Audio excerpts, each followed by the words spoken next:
بسم اللہ الرحمن الرحیم۔ السلام علیکم ورحمۃ اللہ وبرکاتہ۔ ناظرین کرام، ہم امید کرتے ہیں کہ اب خیریت سے ہوں گے۔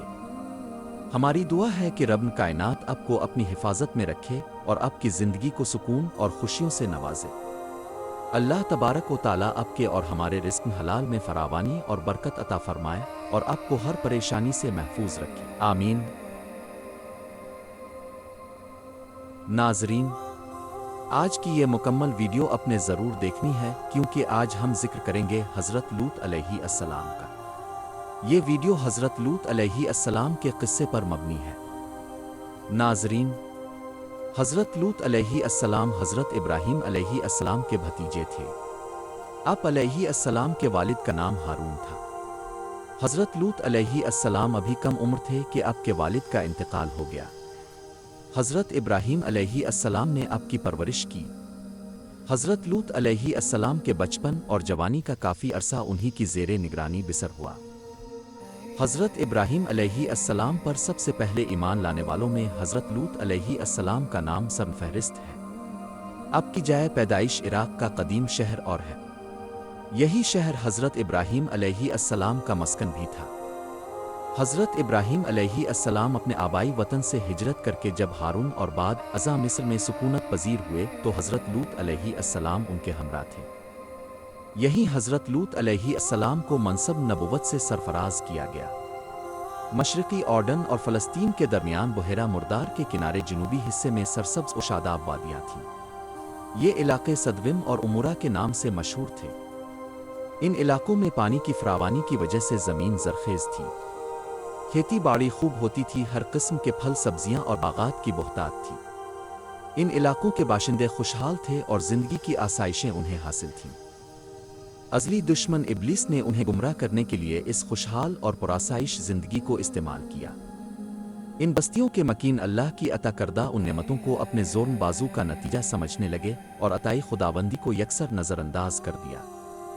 قدر متعال ذات جب ان کے منظر نہ رہی تو وہ غرور اور تکبر میں مست ہو گئے۔ دوسری بستیوں کے لوگوں کا ان سرسبز و شاداب وادیوں میں آنا جانا رہتا تھا، یہ بات اہل صدوم کو ناگوار گزرتی تھی۔ وہ ان وادیوں کی سرسبزی اور شادابی کو اپنی ملکیت تصور کرتے تھے اور دوسرے علاقوں کے باشندوں کا ان نعمتوں سے مستفید ہونا انہیں ہرگز گوارا نہیں تھا۔ اس آمد و رفت کو روکنے کے لیے انہوں نے ایک طریقہ نکالا کہ وہ باہر سے آنے والے لوگوں کا مال و اسباب لوٹ لیتے تھے۔ اس طرح رہزنی کی عادت ان میں رواج پا گئی۔ غرور، تکبر اور سرکشی ابلیس کی طرز فکر کا خاصہ ہے۔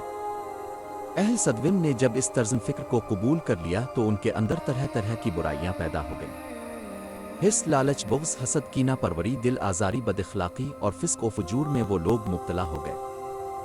ابلیس کے پھیلائے ہوئے جال میں پھنسنے کے بعد اہل صدوم کے جنون میں شیطانیت ریچھ بس گئی اور وہ اسی طرز فکر کے حامل ہو گئے جس کے تحت انسان مجسم شر اور فساد بن جاتا ہے۔ ذاتی مفادات اور آسائشوں کے حصول میں وہ اس قدر اندھے ہو گئے کہ شفن انسانیت کا احساس ان کے اندر سے بالکل ختم ہو گیا۔ دوسروں کو نقصان پہنچا کر، دل آزاری کر کے وہ خوشی اور راحت محسوس کرتے تھے اور اس کے لیے نت نئے طریقے اختیار کرتے رہتے تھے۔ اس طرز فکر پر قائم رہنے کی بنیاد پر اہل صدوم گمراہی اور ذلت کے تاریک گڑھے میں گرتے چلے گئے۔ اس بد اتوار قوم نے بدمالیوں اور فواحش کی فہرست میں ایک ایسے عمل کا اضافہ کر دیا جو ان کی ہلاکت اور صفحہ ہستی سے مٹ جانے کی وجہ بنا۔ اپنی نفسانی خواہشات کی تکمیل کے لیے قدرت کے مقرر کردہ طریقے کو چھوڑ کر عورتوں کے بجائے مردوں اور لڑکوں سے جنسی تعلق رکھنا اس قوم کا دستور بن گیا۔ شرافت اور انسانیت کی رمق تک اہل صدوم میں باقی نہ رہی۔ خباثت اور بے حیائی کی انتہا یہ تھی کہ عوام الناس سے لے کر قوم کے سرداروں اور حاکموں تک اس اخلاق سوز عمل کو معیوب نہیں سمجھا جاتا تھا، بلکہ علانیہ فخر کے ساتھ اس کا ذکر کیا جاتا تھا اور محفلوں میں یہ ناپسندیدہ حرکات دہراتے تھے۔ قرآن کریم میں اس بستی اور اس کے باشندوں کا ذکر ان الفاظ میں آیا ہے: بستی جہاں کے لوگ گندے کام کیا کرتے تھے، وہ برے اور بد کردار لوگ تھے۔ ناظرین، حضرت لوط علیہ السلام اسی قوم کی طرف مبعوث کیے گئے تھے۔ اپنے اہل صدوم کی بے حیائی اور خباثتوں کی مذمت کی، ان کے اندر موجود اخلاقی برائیوں کی نشاندہی کی اور ان برائیوں سے نجات کے طریقے بیان کیے۔ قوم کو گمراہی اور ظلمت کے اندھیروں سے نکالنے کے لیے اللہ کی عطا کردہ نعمتوں پر شکر کرنے اور شرافت و پاکیزگی کے اعمال اپنانے کی ترغیب دی۔ اصلاح اور تزکیہ نفس کے لیے حضرت لوط علیہ السلام کی یہ دعوت قوم کو بہت ناگوار گزری۔ مٹی کے چمکدار اور نفسانی خواہشات کے مظاہر کی کشش نے ان کے حواس کو جکڑ رکھا تھا اور وہ اس بدمستی کی کیفیت سے نکلنا نہیں چاہتے تھے۔ انہوں نے حضرت لوط علیہ السلام سے بدزنی اختیار کی اور ان کی نصیحتوں کو اپنی عیش و عشرت کی زندگی کے لیے رکاوٹ سمجھا۔ سورۃ الاعراف میں اہل صدوم کے رد عمل کو یوں بیان کیا گیا، اور ان کی قوم کا جواب اس کے سوا کچھ نہ تھا کہ انہوں نے کہا، نکالو ان کو اپنی بستی سے، یہ لوگ پاکباز بننا چاہتے ہیں۔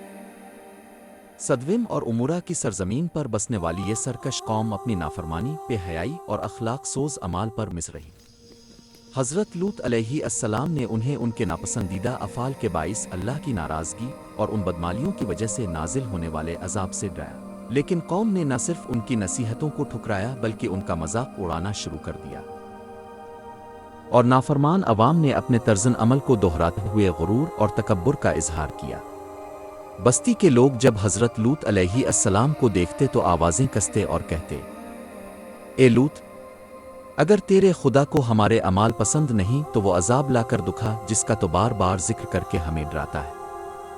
حضرت لوط علیہ السلام کو جب یقین ہو گیا کہ یہ لوگ ہدایت کی راہ اختیار نہیں کریں گے تو انہوں نے رب العزت کی بارگاہ میں دعا کی، اے رب، مجھے ان مفسد لوگوں پر غالب کر دے۔ یہ دعا قبول ہوئی اور بستی والوں کے اعمال کے سبب اللہ کی بارگاہ سے حکم ہوا کہ اہل صدوم کو نیست و نابود کر دیا جائے۔ بستیوں کو ان کے مکینوں سمیت الٹنے کے لیے فرشتوں کی ایک جماعت مقرر ہوئی۔ یہ فرشتے انسانی روپ میں ظاہر ہوئے اور پہلے حضرت ابراہیم علیہ السلام کے پاس پہنچے۔ انہوں نے حضرت ابراہیم علیہ السلام کو حضرت اسحاق علیہ السلام کی ولادت کی خوشخبری دی اور اہل صدوم کی ہلاکت کی اطلاع بھی دی۔ فرشتوں کی یہ جماعت جب حضرت لوط علیہ السلام کے پاس پہنچی تو رات کا وقت تھا۔ انہوں نے حضرت لوط علیہ السلام کے اہل خانہ سے اپنا تعارف مہمانوں کی حیثیت سے کروایا۔ یہ فرشتے انسانی شکل میں تھے اور ان میں ملکوکی حسن نمایاں تھا۔ حضرت لوط علیہ السلام کی بیوی جو گمراہ قوم کی ہم خیال تھی نے مہمانوں کی آمد کی اطلاع اہل صدوم کو دے دی۔ بستی کے لوگ حضرت لوط علیہ السلام کے گھر کے باہر جمع ہو گئے اور مطالبہ کرنے لگے کہ یہ مہمان ہمارے حوالے کر دیے جائیں۔ حضرت لوط علیہ السلام نے انہیں اس وقت بھی نصیحت کی اور اللہ کے عذاب سے ڈرایا، لیکن اہل صدوم پر جنون سوار تھا۔ انہوں نے حضرت لوط علیہ السلام کی کوئی بات نہ سنی۔ بعض روایات میں یہ بھی آتا ہے کہ انہوں نے حضرت لوط علیہ السلام پر حملہ کر کے انہیں زخمی کر دیا۔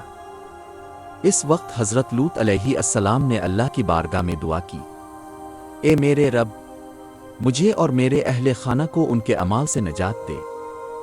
اللہ کے بھیجے ہوئے فرشتوں نے حضرت لوط علیہ السلام کو تسلی دی اور کہا، اے لوط، ہم تیرے رب کے بھیجے ہوئے ہیں، یہ لوگ ہرگز تجھ تک نہیں پہنچ سکیں گے۔ پس تاؤ اپنے اہل خانہ کو رات کے کسی حصے میں یہاں سے لے کر نکل جا اور کوئی پیچھے موڑ کر نہ دیکھے سوائے تیری بیوی کے کہ اس پر بھی وہی عذاب ہوگا جو ان پر نازل ہوگا۔ ان کے وعدے کا وقت صبح ہے اور کیا صبح قریب نہیں۔ حضرت لوط علیہ السلام فرشتوں کی ہدایت کے مطابق اپنے اہل خانہ کے ہمراہ رات کے وقت صدوم سے نکل گئے اور وادی سے دور ایک محفوظ مقام پر جا پہنچے۔ صبح کے قریب ایک زوردار آواز بلند ہوئی اور اہل صدوم کے حواس معطل ہو گئے۔ آسمان سے ان پر کنکر اور پتھر برسائے گئے اور تمام بستیاں ان کے مکینوں سمیت الٹ دی گئیں۔ حضرت لوط علیہ السلام اور ان کے ساتھی اس مقام پر محفوظ رہے جہاں وہ موجود تھے۔ تورات کی کتاب پیدائش میں اس عذاب کا ذکر ان الفاظ میں ملتا ہے، تب خداوند نے صدوم اور عمورہ پر گندھک اور آگ آسمان سے برسائی اور ان شہروں کو اور اس ساری زمین کو تباہ کر دیا، ترائی کو اور ان شہروں کے تمام رہائشیوں کو اور جو کچھ زمین سے اگا تھا تباہ و برباد کر دیا۔ کہا جاتا ہے کہ بحرین مردار جو اب سمندر کی شکل میں نظر آتا ہے کبھی خشکی تھی اور یہاں آباد شہر تھے۔ صدوم اور عمورہ کی آبادیاں اسی مقام پر تھیں۔ یہ مقام شروع میں سمندر نہیں تھا۔ جب اہل صدوم پر عذاب نازل ہوا تو شدید زلزلے کی وجہ سے یہ زمین 400 میٹر سمندر کی سطح سے نیچے چلی گئی اور یہاں پانی آ گیا۔ قرآن حکیم سمیت تمام الہامی کتابوں میں اس واقعہ کا ذکر موجود ہے۔ یہ واقعہ انسانوں کے لیے عبرت کا پیغام ہے اور بتت الف ہے کہ دنیا میں ایسی کوئی مثال نہیں آئی کہ کسی قوم کو اس کے ظلم کا بدلہ نہ ملے۔ اس حقیقت سے انکار ممکن نہیں ہے کہ شیطان کے پیروکار کو زندگی میں سکون اور دل کی دولت حاصل نہیں ہوتی۔ عمل کی جزا اور سزا کا یہ قانون ہے کہ کوئی شخص اس دنیا سے تعلق نہیں توڑ سکتا جب تک وہ اپنی بدمالیوں کا کفارہ ادا نہ کر لے۔ کیا کوئی شخص یہ کہہ سکتا ہے کہ خیانت اور بددیانتی سے اس کی خوشی میں اضافہ ہو چکا ہے؟ کیا کوئی آدمی باسی اور سڑی ہوئی غذا کھانے کے بعد بیماریوں، پریشانیوں اور بے چینی سے محفوظ رہ سکتا ہے؟ کیا بدی کی زندگی اختیار کر کے کامیابی ممکن ہے؟ ایسی کامیابی جسے حقیقی اور مستقل کامیابی کے الف جا سکے؟ ظاہر ہے کہ ان تمام سوالات کا جواب یہ ہے کہ بارے کام کا نتیجہ ہمیشہ بارا ہوتا ہے اور اچھے کام کا نتیجہ ہمیشہ اچھا ہوتا ہے۔ اس اصول کو ماننا پڑے گا کہ کامیابی اور خوشی میں بھلائی ہے اور بائی کے نتیجے میں ہمیشہ تباہی آتی ہے۔ یہ قانون اجتماعی زندگی کا ہے۔ اجتماعی طور پر اگر معاشرہ منافقت میں مبتلا ہو جائے تو اس کا نتیجہ بھی اجتماعی تباہی ہوتا ہے۔ تباہی کے اسباب پر غور کیا جائے تو یہ بات سامنے آتی ہے کہ ہم بعض اوقات ایک برائی کو بہت کم معمولی سمجھتے ہیں، لیکن یہ برائی جب بیج بن کر نشو و نما پاتی ہے اور درخت بن جاتی ہے تو اس درخت کے پتے، کانٹے، رنگ، پھول، خشک، سیاہ اور بے رونق شاخیں پوری زندگی کو غم آشنا بنا دیتی ہے، اور پھر یہ غم ضمیر کی ملامت بن کر انسان کو ایسی پریشانیوں میں مبتلا کر دیتا ہے جن سے بچنا ممکن نہیں ہوتا۔ اگر ہم حقیقت کو سمجھنا چاہتے ہیں تو ہمیں یہ جاننا ہوگا کہ نیکی کا درخت رحمت اور برکت کا سایہ ہے، جبکہ بدی کا درخت خوف، پریشانی اور رنج و غم کی کیفیتیں انسان پر مسلط کر دیتا ہے۔ ناظرین، اسلامی روایت اور تاریخ میں جنسی انحراف کے ساتھ ساتھ قوم لوط کے بارے اور شرمناک اعمال بھی بیان کیے گئے ہیں جن میں ان کی مجالس اور نشستیں مختلف گندے اور بارے اعمال سے آلودہ تھیں۔ وہ آپس میں گندی باتیں کرتے، فحش کلامی اور طنز و تضحیک کرتے، ایک دوسرے کی پیٹھ پر مارے جاتے، جوئے بازی کرتے، بچوں والے کھیل کھیلتے تھے، گزرنے والوں کو کنکریاں مارتے تھے، طرح طرح کے اعلی مسکی استعمال کیا کرتے تھے اور لوگوں کے سامنے برہنہ ہو جاتے تھے اور اپنی شرمگاہ کو ننگا کر دیتے تھے۔ واضح ہے کہ اس قسم کے گندے ماحول میں ہر روز برائی اور بدی نئی شکل میں نمودار ہوتی ہے اور وسیع سے وسیع تر ہوتی چلی جاتی ہے۔ ایسے ماحول میں عموماً برائی کا تصور ختم ہو جاتا ہے اور لوگ اس راہ پر چلنے لگتے ہیں کہ ان کے نزدیک کوئی کام برا نہیں رہتا۔ ان سے زیادہ بدبخت وہ قوم ہے جو علم کی موجودگی کے باوجود انہی راستوں پر چل پڑتی ہے۔ قرآن مجید میں ارشاد ہوتا ہے کہ اللہ نے کافروں کے لیے ایک مثال بیان کی ہے، حضرت نوح علیہ السلام کی بیوی کی مثال اور حضرت لوط علیہ السلام کی بیوی کی مثال۔ دونوں ہمارے 2 سالے بندوں کے تحت تھیں لیکن انہوں نے ان سے خیانت کی۔ ان دونوں عظیم پیغمبروں کی بیویوں نے ان کی نصیحت اور ہدایات کو چھوڑ دیا، جس کی وجہ سے انہیں عذاب الہی کا سامنا کرنا پڑا۔ ان سے کہا گیا کہ تم بھی آگ میں داخل ہونے والے لوگوں کے ساتھ آگ میں داخل ہو جاؤ۔